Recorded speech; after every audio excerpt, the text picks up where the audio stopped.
Princess Kaimana stared out the window of the carriage, jostling slightly as they rode along the seaside. She longed for the time years ago when they lived in the castle by the sea. She hardly noticed the bumps and shakes caused by the rocky dirt road. Deeply she sighed, inhaling the pure fresh wafts of salty mist and letting it go up slowly. "I miss it too," her father, King Caspian, said. He kindly smiled at her, knowing he too missed their life by the sea. But for Kaimana, it was more than just the sea that she missed. Her heart ached to see her secret friend once again, Zale, the little mermaid boy she'd happened upon one day as she sang. He'd never heard of a human with such a voice, and she'd never seen a boy with a fishtail for legs.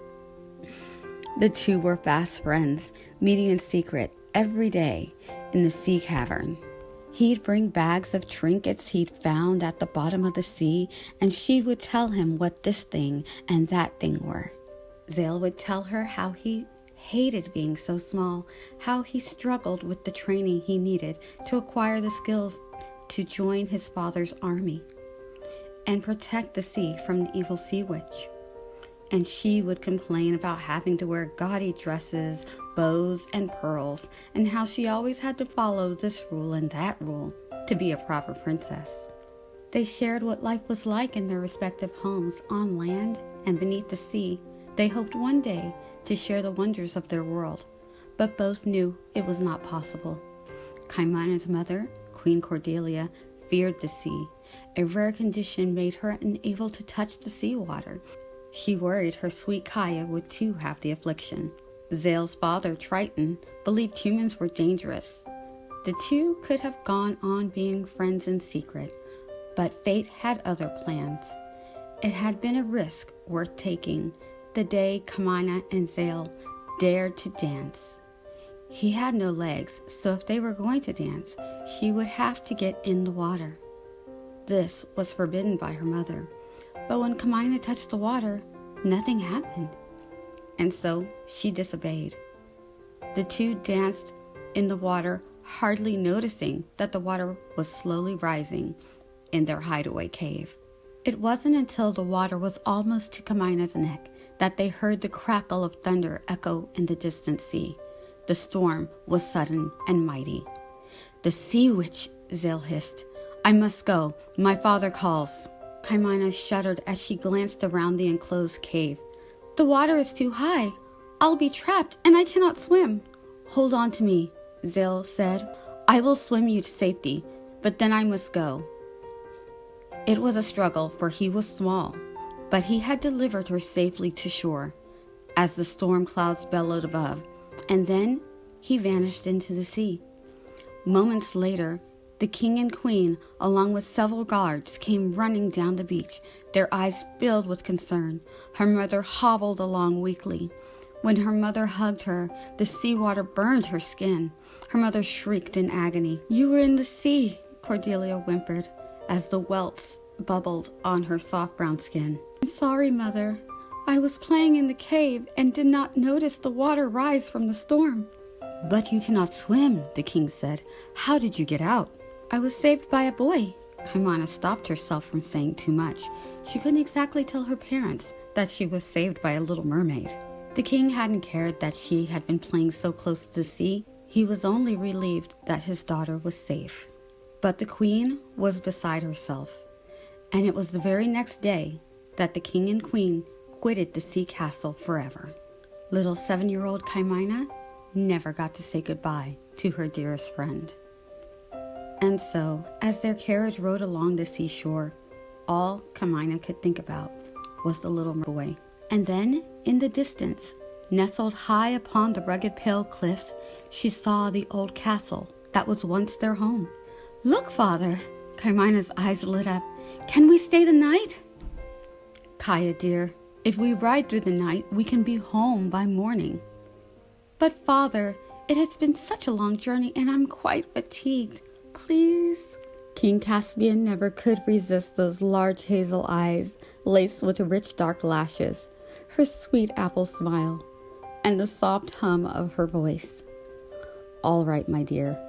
But we must get back on the road first thing in the morning. Your mother will be anxious to see us." The servants set a small dinner for two of roasted pheasant and vegetables and prepared their rooms. After 2 weeks of crowded balls and vying for the attention of the prince, Kaimina enjoyed the quiet meal with just her and her father. As their dinner concluded, Kaimina glanced out the large arched window of the empty dining hall to watch the sun begin to set across the sea. "Father, you should rest," her sweet voice called to him. "I believe you are right, my dear," the king smiled in agreement, then rose from his seat and kissed her forehead. "I shall see you in the morning." It was always easier for Kaimina to get her way with her father when her mother wasn't there. In the quiet of early night, Kaimina slipped out of her bed. Slowly, she tiptoed down the dark, cold stairs, careful not to rouse the attention of the servants. Kaimina shivered as the chill of the night air cut through her thin nightgown, but she was determined.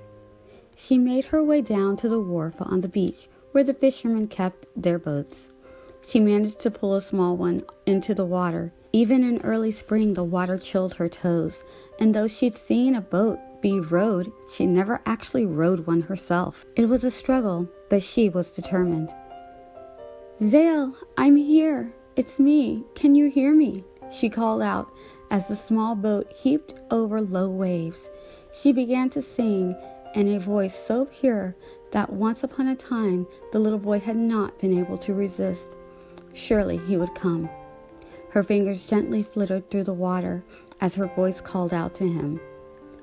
From afar, a harsh crackle of thunder boomed across the sky.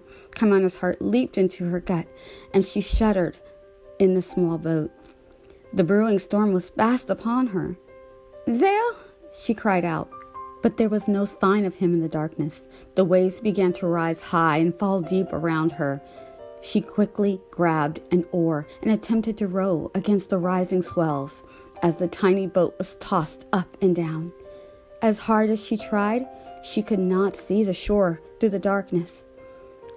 A swell lifted the boat and plunged it so quickly that Kaimina felt a dizzying quiver in her gut.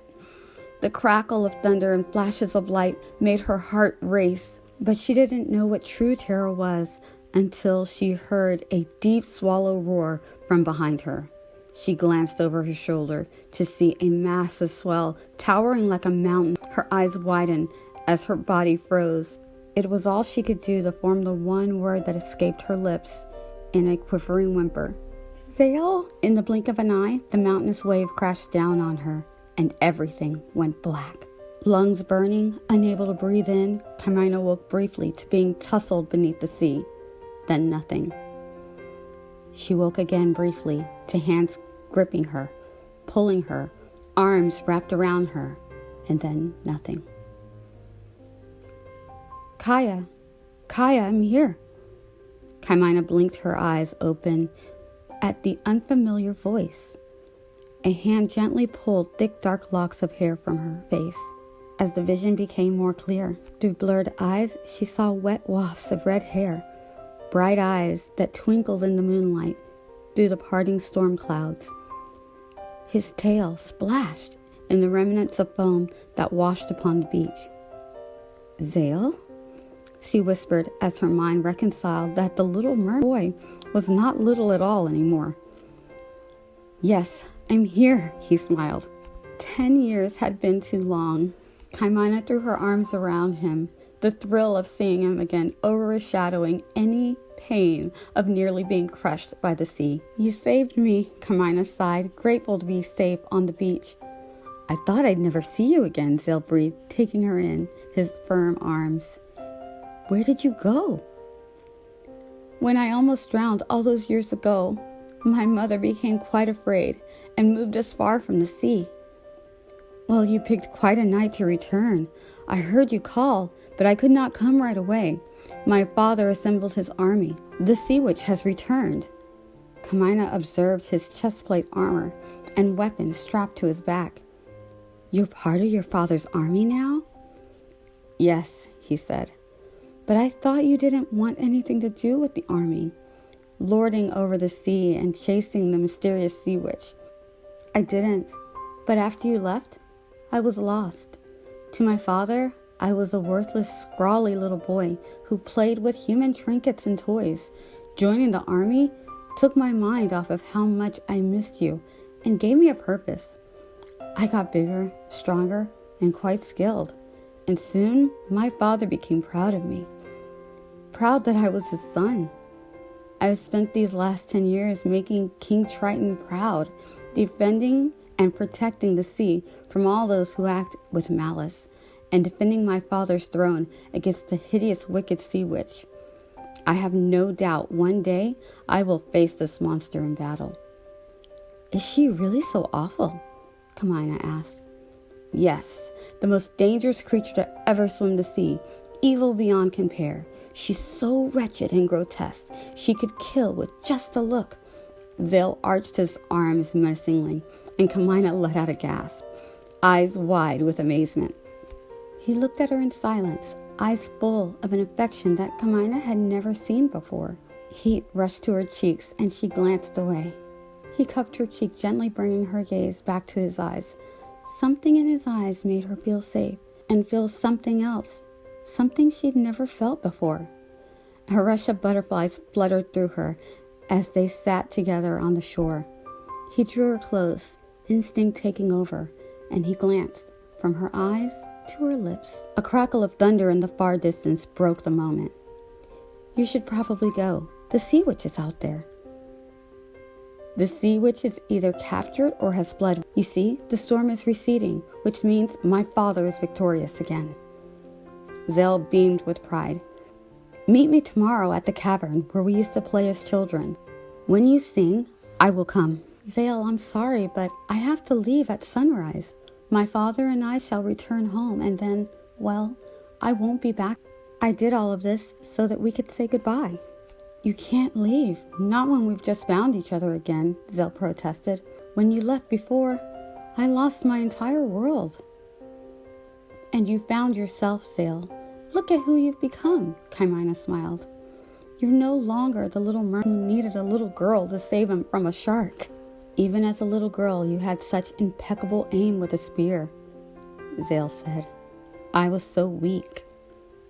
You were never weak, Zale. You saved me from drowning the last day we played together. You were never afraid to come to the surface or to the shore, even when your father said it was too dangerous. And you were brave enough to make friends with a human. You're not just any human, Kaya. From the day we met, you have been my first thought each morning and my last thought at night. It was the memories of our friendship that sustained me all these years we were apart. I feel the same, Kamina took his hands. If only you could stay here with me for just a little while.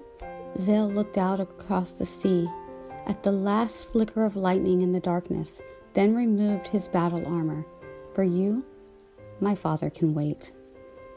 The two held hands as they laid in the sand, looking up at the now starry night sky. They talked for hours about their lives, just as they had when they were children, until the calm, rhythmic crash of waves on the beach lulled them to sleep.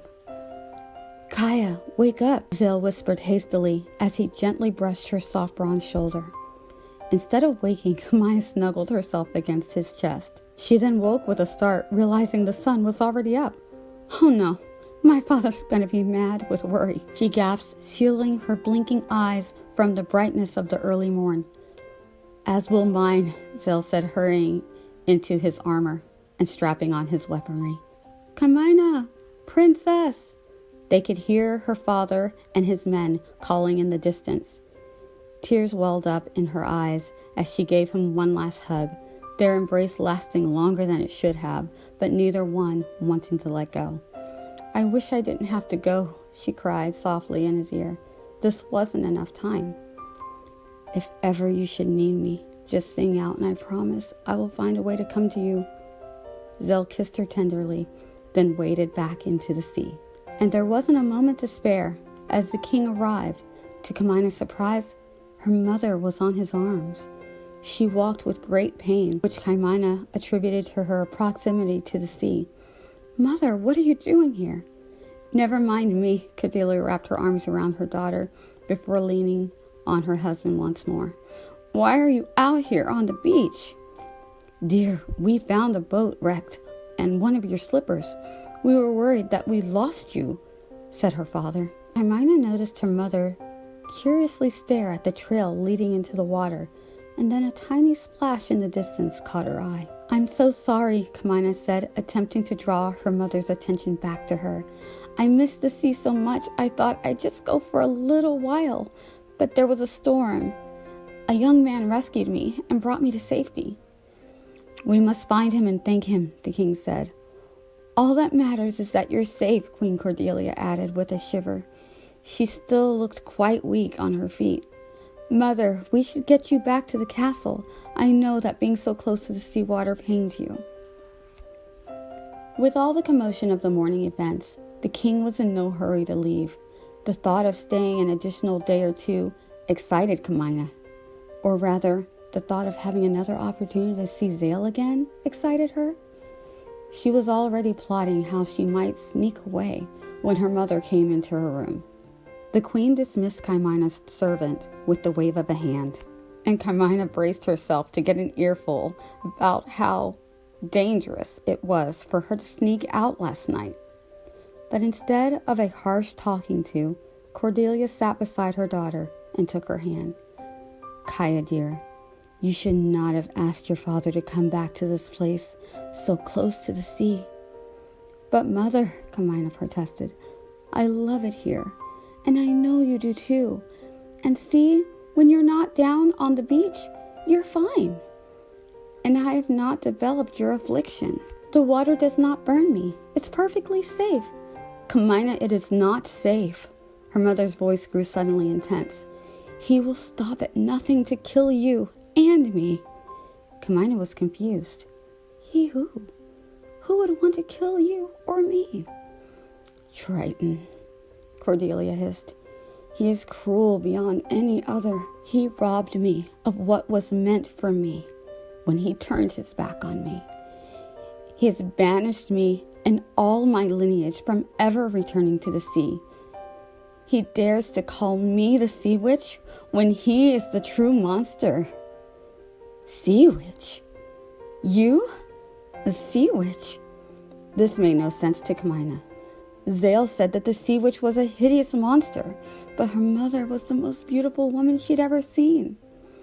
Yes, I am. And my affliction only happens when you or I go into the sea. I can feel it whenever the seawater touches you, and it burns me inside.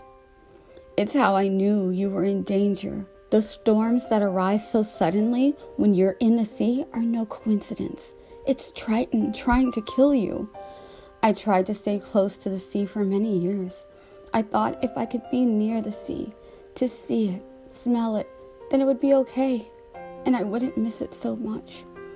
But the sea, it calls to you just as it does to me. That's why we cannot stay here. Eventually, Triton will take you away from me, and that I cannot bear. We must leave. Why did you never tell me? Hermione wiped a tear that trickled down her cheek. I didn't know how to tell you I was not human, but an Oceanide. And I thought I could protect you from Triton's wrath. But every time you go into the sea, he knows, and he comes for you. Hermione gasped. It was true. But Zale had tried to save her, hadn't he? She supposed it didn't matter if Triton were determined to kill her and her dear sweet mother. She could not stay. She could never see Zale again. Cordelia hugged her daughter. I will not let him take you, dear Kaya. I will protect you with everything I have, but I have been stripped of much of my gifts. I don't know what I can do if you go back into the sea. I won't, Mother. I promise. I didn't know, but now I understand. I will never go back into the sea. And in that moment, Hermione knew that her little mermaid was lost to her forever.